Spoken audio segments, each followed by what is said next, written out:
For years, Formula One has called itself the pinnacle of motorsport.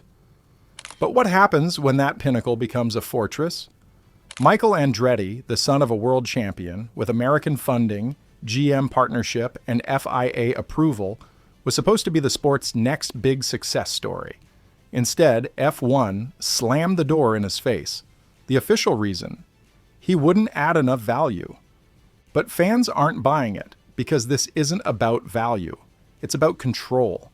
It's about Liberty Media and the existing 10 teams protecting their billion-dollar playground from anyone who might shake it up. Today, we're breaking down the politics behind Andretti's rejection, why the FIA wanted him in, why Formula One management said no, and what this really means for the future of the sport, especially in America, where F1 claims to be growing. Make no mistake, this isn't just a team rejection. This is a message from Formula One itself. You can be talented, powerful, and American, and still not welcome. To understand why Andretti's rejection hit so hard, you need to understand the dream behind it. The Andretti name is royalty in American motorsport.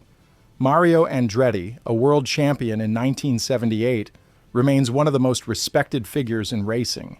His son, Michael, built Andretti Autosport into an IndyCar powerhouse, multiple championships, Indy 500 wins, and a legacy of innovation. So when Andretti announced his intention to join Formula One, it wasn't a vanity project, it was an American comeback.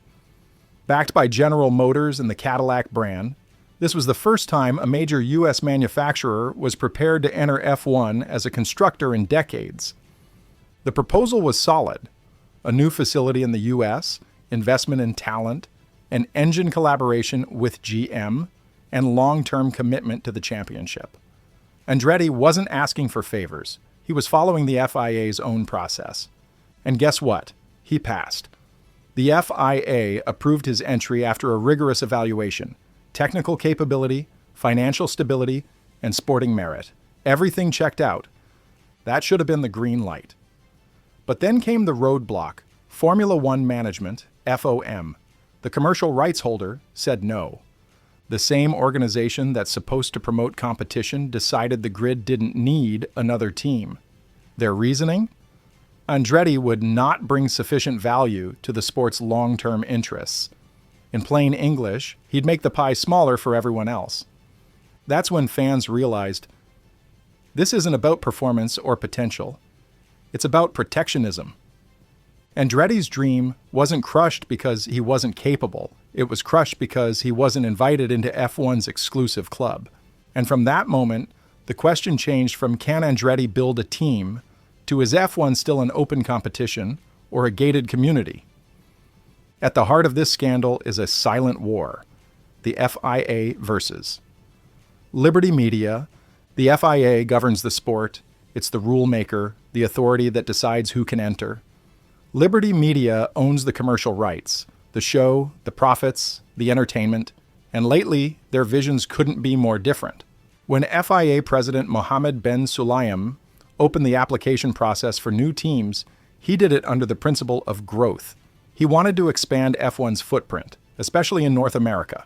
The sport already had 3 U.S. Grand Prix. Now it needed a U.S. team.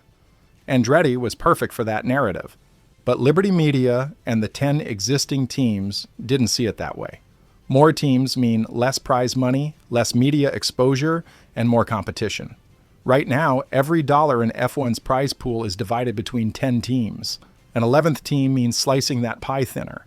And the current grid isn't exactly poor. Every team is worth hundreds of millions. Some, like Red Bull and Mercedes, are billion-dollar enterprises. Why would they want a new player who could disrupt that ecosystem? So while the FIA approved Andretti on sporting grounds, Liberty Media blocked him on financial grounds. That's the real split. The FIA wants growth. Liberty wants control. Behind closed doors, the tension between Ben Sulayem and Liberty Media's CEO Stefano Domenicali has grown bitter. Reports even claim Liberty privately warned teams not to support Andretti, hinting that it could devalue the championship. Think about that. The same sport that prides itself on innovation and inclusion rejected a historic American name with GM backing, just to keep profit margins safe. It's the clearest example yet that Formula One has evolved from a racing championship into a corporate cartel. Let's be blunt. The real reason Andretti was rejected wasn't about performance or preparedness. It was about money. Every team on the grid has a stake in the Concord Agreement, the document that governs how F1 revenue is split. Under the current deal, prize money is divided among 10 teams. If Andretti joins, each team's share shrinks, even by just a few $1,000,000. But in the high-stakes world of Formula One, a few million can make or break development budgets. And that's where greed takes over. Liberty Media, which owns F1, has turned the sport into a global entertainment brand. Netflix's drive to survive changed everything. Sponsors poured in. Merchandising exploded. Teams became profitable for the first time in decades. But with that profit came fear of losing control, of diluting exclusivity. Right now, F1 isn't just racing, it's an exclusive billion-dollar club, and every team is a shareholder. Adding Andretti would mean sharing both the money and the spotlight.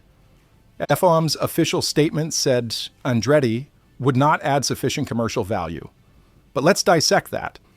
Andretti brings American heritage, a U.S. fan base, and General Motors, one of the biggest automakers in the world. In any logical world, that's massive value. Yet, F1 turned him away. So when they say not enough value, what they really mean is too much independence. Andretti and GM wouldn't need F1's marketing machine to shine. They'd attract their own sponsors, their own audience. And that kind of autonomy scares the establishment. Teams like Red Bull and Mercedes already have power within the paddock. They lobby. They influence regulations. They protect their status. Adding an ambitious American operation with manufacturer backing threatens that hierarchy. It's not about competition, it's about containment. And let's not forget, Andretti agreed to pay the $200 million anti-dilution fee, a massive entry cost meant to protect existing teams from financial loss. But now teams are demanding that fee be raised to $600 million. That's not protection. That's extortion disguised as economics. This mindset, this greed, is turning Formula One into something it was never meant to be. A closed circuit of privilege. Imagine telling fans in the U.S. that the sport rejecting an American team is good for growth. It's absurd. Fans want more competition, more variety, more underdog stories. But Liberty Media wants exclusivity, and exclusivity sells at a premium. In short, F1 isn't blocking Andretti because he's not good enough. It's blocking him because he's not one of them. The rejection hit hardest where F1's growth is booming, the United States.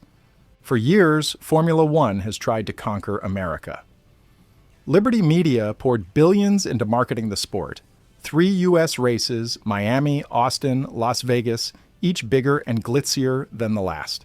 Celebrities on the grid, Super Bowl-style intros, million-dollar tickets. But here's the irony. F1 says it wants Americans to love the sport, yet it just rejected America's most famous racing family. Fans saw through it instantly. Social media exploded with outrage. So, we're good enough to buy your tickets, but not good enough to join your grid? One fan wrote. Others accused F1 of Euro snobbery, saying it only welcomes American money, not American competition. Even U.S. politicians weighed in. Senators questioned whether F1's decision violated antitrust principles. The message was clear. This wasn't just about sport, it was about fairness. The rejection undermines everything Liberty Media has been building in America. Drive to Survive gave fans characters, but Andretti would have given them a home team, a reason to root, to connect, to care. Instead, F1 told its fastest-growing audience, "You're outsiders." It's like the NFL saying no to a new franchise because the existing teams don't want to share revenue. That's not sport, that's corporate protectionism. Michael Andretti didn't just want to join F1, he wanted to grow it. He promised American engineering, new jobs, and a bridge between IndyCar and F1 culture. He had GM support, factory blueprints, and long-term investment. And still, F1 said no. The message fans got was loud and clear. We'll take your money, your markets, and your enthusiasm, but not your teams. And that's dangerous for F1's future in the US, because the American audience loves authenticity. They root for stories, for underdogs who earn their way up. When they see gatekeeping and politics, they lose interest fast. By rejecting Andretti, F1 might have just alienated the very market it's been chasing for years. So where does this leave Formula One?